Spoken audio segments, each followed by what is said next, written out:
मत्ती की अंजील उसका 11वां बाब। जब यीशु अपने 12 शागिर्दों को हुक्म दे चुका तो ऐसा हुआ कि वहाँ से चला गया ताकि उनके शहरों में तालीम दे और मनादी करे। और यूहन्ना ने कैद खाना में मसीह के कामों का हाल सुनकर अपने शागिर्दों की मार्फत उससे पूछवा भेजा कि आने वाला तू ही है या हम दूसरे की राह देखें। यीशु ने जवाब में उनसे कहा कि जो कुछ तुम सुनते और देखते हो जाकर यूहन्ना से बयान कर दो कि अंधे देखते और लंगड़े चलते फिरते हैं, कोढ़ी पाक साफ किए जाते और बहरे सुनते हैं और मुर्दा जिंदा किए जाते हैं और गरीबों को खुशखबरी सुनाई जाती है। और मुबारक वो है जो मेरे सबब से ठोकर ना खाए। जब वो रवाना हो लिए तो यीशु ने यूहन्ना की बाबत लोगों से कहना शुरू किया कि तुम बयाबान में क्या देखने गए थे? क्या हवा से हिलते हुए सरकंडे को? तो फिर क्या देखने गए थे?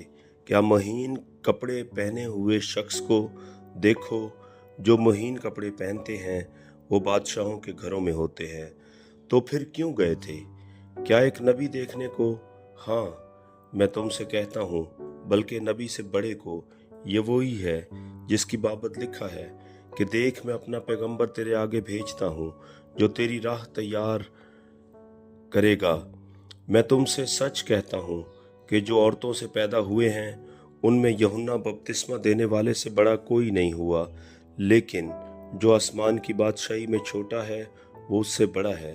और यूहन्ना बपतिस्मा देने वाले के दिनों से अब तक आसमान की बादशाही पर जोर होता रहा है और जोरावर उसे छीन लेते हैं, क्योंकि सब नबियों और तौरेत ने यूहन्ना तक नबूवत की।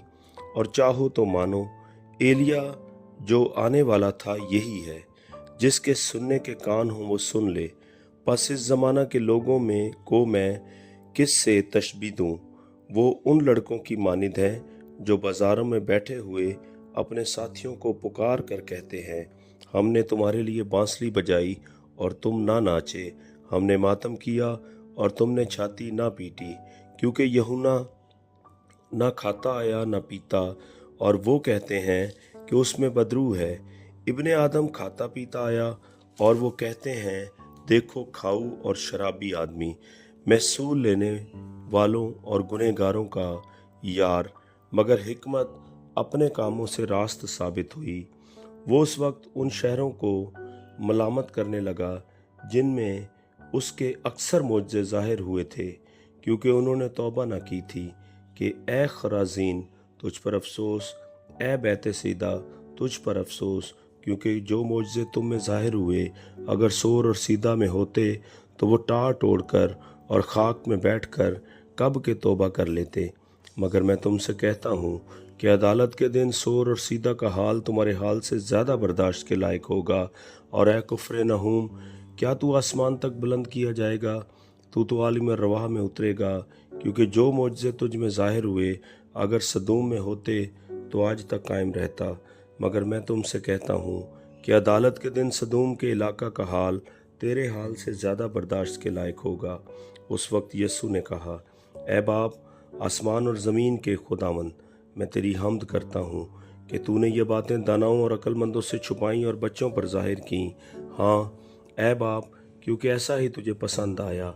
मेरे बाप की तरफ से सब कुछ मुझे सौंपा गया और कोई बेटे को नहीं जानता सिवा बाप के, और कोई बाप को नहीं जानता सिवा बेटे के और उसके जिस पर बेटा उसे जाहिर करना चाहे।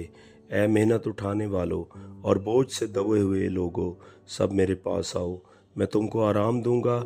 मेरा जुआ अपने ऊपर उठा लो और मुझसे सीखो, क्योंकि मैं हलीम हूँ और दिल का फरोतन, तो तुम्हारी जानें आराम पाएंगी। क्योंकि मेरा जुआ मुलायम है और मेरा बोझ हल्का।